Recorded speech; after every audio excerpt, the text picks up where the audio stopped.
साधना उनकी पूर्ण हुई गोरखनाथ जी की, और वो भारत भ्रमण करने के लिए निकले। बंगाल की धरती पर पहुंचे थे।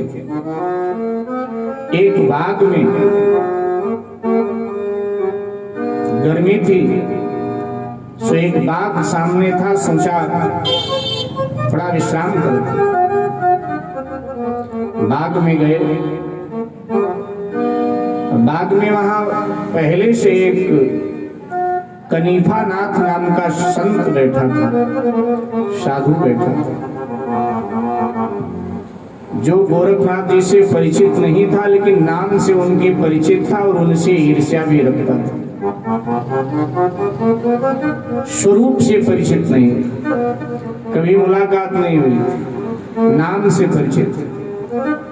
कई बार ऐसा होता है जीवन में कि किसी के नाम से ही हम परिचित हों तो भी कई बार हमें उससे ईर्ष्या हो जाती, उसकी प्रशंसा आदि हमें सुहाती। बैठा हुआ, इतने में गोरखनाथ जी भी पहुंच गए।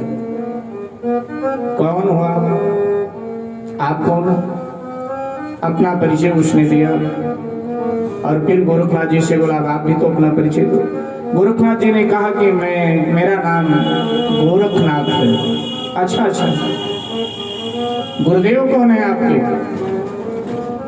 तो कहा हमारे गुरुदेव मत्स्येंद्रनाथ जी हैं।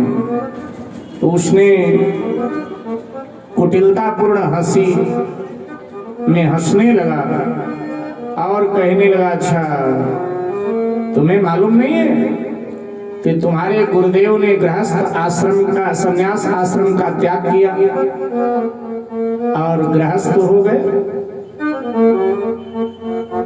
असम में जाकर के राजकुमारी मैनागिनी से विवाह कर गए। सन्यासी विवाह करे ये तो बड़ा अनुचित है। तुम्हारे गुरु ने घर बसा लिया, फिर तुम भी तो ऐसे ही होंगे। अब ये जब गोरखनाथ जी ने सुना तो उनको बड़ी लज्जा महसूस हुई, बड़ी ही लज्जा महसूस गोरखनाथ जी। उनको लगा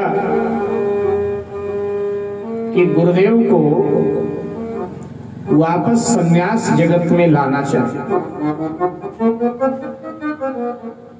गोरखनाथ जी ने उस कनीफा नाथ नाम के साधु से कहा कि देखो, सब एक जैसे नहीं होते। तो कहा ठीक है, अगर तुम संत हो, तुम्हारी कोई महिमा है, तो हम यहाँ बैठे बैठे ये आम जो लगा हुआ है डाल में, आम का फल जो डाल में आम के लगा है, यहाँ से बैठे बैठे हम तोड़ सकते हैं। और मंत्र गीत पढ़ा तो आम का फल टूट करके नीचे गिर गया धरती। कनीफा नाथ गोरखनाथ जी से कहता है कि अगर आप में कोई ताकत है तो आप ये फल डाल में लगा, मैं मान जाता हूँ। गोरखनाथ जी ने कहा देखो, तोड़ना सरल है लेकिन जोड़ना बड़ा कठिन होता है। तुमने सरल काम किया है, मुझे कठिन काम सौंप रहे हो, लेकिन कोई नहीं, गुरुदेव की कृपा से भी मैं करूंगा। और गुरुदेव का नाम स्मरण किया, मंत्र प्रयोग किया तो आम का फल ऊपर उठा और जा करके जहां से टूटा था वहीं डाल में लग गया। अभिप्राय यह है कि गुरु कैसा भी हो, लेकिन हमारा भाव गुरु में दिव्य है तो हमें परिणाम वैसा ही मिले।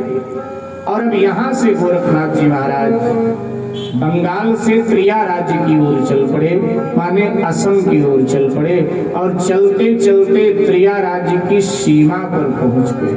मेरे भाई, त्रिया राज्य की सीमा पर गोरखनाथ जी पहुंचे हैं।